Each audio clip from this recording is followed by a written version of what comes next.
চলেন আজকে আপনাদের বসুন্ধরা সিটি থেকে 15,000 টাকার মধ্যে বেস্ট একটি ফোন কিনে দেখাবো। অ্যাকচুয়ালি ফোন কিন্তু আমি আমার নিজের জন্য কিনবো, যেহেতু নিজের জন্য কিনবো সেক্ষেত্রে কিন্তু খারাপ ফোন কেনার কোনো প্রশ্নই আসে না। 15,000 টাকার মধ্যে বেস্ট যে ফোনটা হবে আমি সেটাই কিন্তু কেনার চেষ্টা করব। তো আমরা বিভিন্ন দোকান দেখবো, দেখার পরে আসলে ফোনটা কিনবো।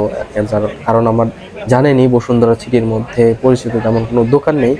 তো আমি অনেকগুলো দোকান দেখার পরে আমি ফোনটা চুজ করব যে আসলে কোথায় কিনবো। তো আমার সাথে চলে আসছে আমার এক ফ্রেন্ড, তো তাকে নিয়ে আজকে একটা ফোন কিনবো।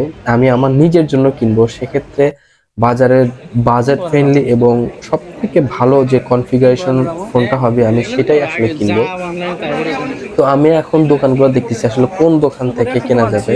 তো হয়তো আপনারা জানেন না আজকে কোন মডেলের ফোনটা কিনবো। তো আমি আজকে হচ্ছে আগে থেকেই ডিসাইড করতে রাখছি যে আসলে কোন মডেলের ফোনটা কিনবো। আমি হচ্ছে রেডমি নোট 1340 সি যে ফোনটা আসছে বাজারের মধ্যে নতুন লঞ্চ হয়েছে, এই ফোনটা যেটা অফার করে আসলে সেটা অনেকটা প্রিমিয়াম ক্যাটাগরির ফোন আসলে অফার করে।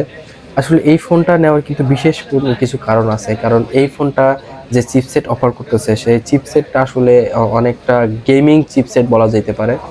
এবং এটার বিল্ড কোয়ালিটি কিন্তু টোটালি গ্লাস, সেক্ষেত্রে আপনার কি বলে কোনো স্ক্র্যাচ পড়ার সম্ভাবনা নাই। সেক্ষেত্রে ফোনটা কিন্তু ইউজ করে অনেক মজা হবে।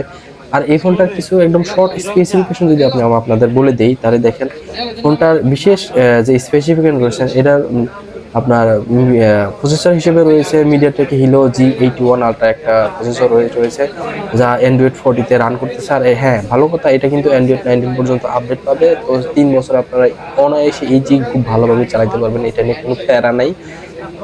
তো ডিসপ্লে হিসেবে এলসিডি একটা প্যানেল পেয়ে যাবেন এবং ডিসপ্লে রেজলিউশন হিসেবে থাকবে 720x1640 রেজলিউশন।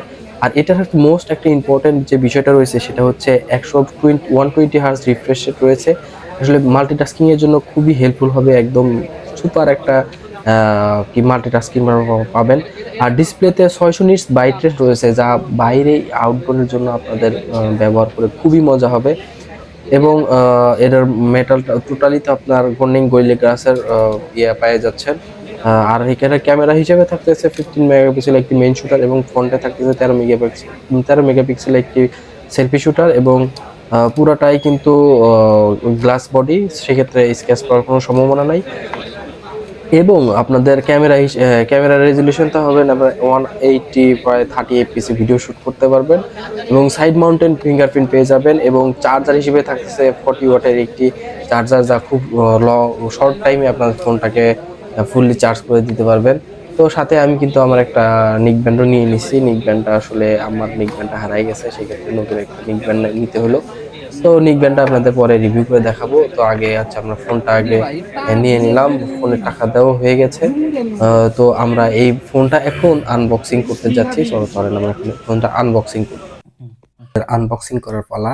তো এখানে একটা দেখতাম শক্তপোক্ত একটা পলি দেওয়া আছে, পলিটা আমরা এখন এটা খুলে নিব।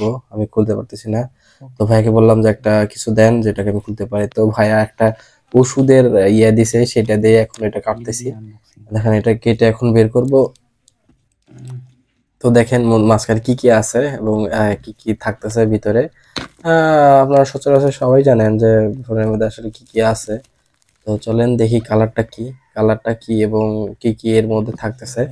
তো টোটাল বিষয়টা আপনারা দেখতে পারবেন। আমাকে একটু সময় দেন, আমি খুলে আপনাদের দেখাচ্ছি।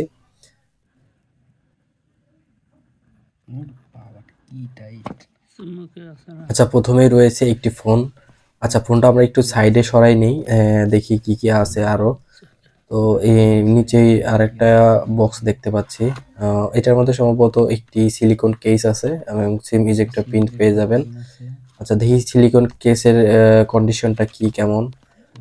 এটা মোটামুটি ভালো একটা কন্ডিশন, ভালো একটা কেস বলা যেতে পারে, কারণ এই কেসগুলা বেশ কিছুদিন ইউজ করা যায়, 6 মাসের মতো ইউজ করা যায়। ইউজ করার পর এটা একটা হলুদ কালার হয়ে যায়, তখন আর আসলে ইউজ করতে ভালো লাগে না। তো এটা আসলে সাইডে রেখে দিই, দেখি আর কি আছে বক্সের মধ্যে। এই দেখতে পাই 45 ওয়াটের একটি চার্জার দেওয়া আছে, ফাস্ট চার্জিং দেওয়া আছে, সাথে একটা কেবলও দেওয়া আছে। এখনকার ফোনের ফ্ল্যাগশিপ ফোনে তো চার্জারই পাওয়া যায় না, চার্জার নিয়ে কত টেনশন কত প্যারা পোহাইতে হয়। তো এটার মধ্যে তাও লাকিলি একটা চার্জার দিয়ে দিছে। তো চলেন এবার সবকিছু রেখে আমরা ফোনটাকে খুলি। আচ্ছা দেখেন এই ফোনটা আসলে আমার জন্যই আনা হয়েছে, এটা ইউজ করবে আমার ভাগ্নি। তো এইটা দেখেন কালারটা কিন্তু অনেক সুন্দর, যেহেতু মেয়ে মানুষ ইউজ করবে সেক্ষেত্রে এই কালারটাই আসলে পছন্দ করা হয়েছে। তো কেমন লাগলো ভিডিওটা সবাই কমেন্ট করে জানাবেন। আজকে এই পর্যন্তই, সবাই ভালো থাকবেন, আল্লাহ হাফেজ, আসসালামু আলাইকুম। হয়েছে। ওকে।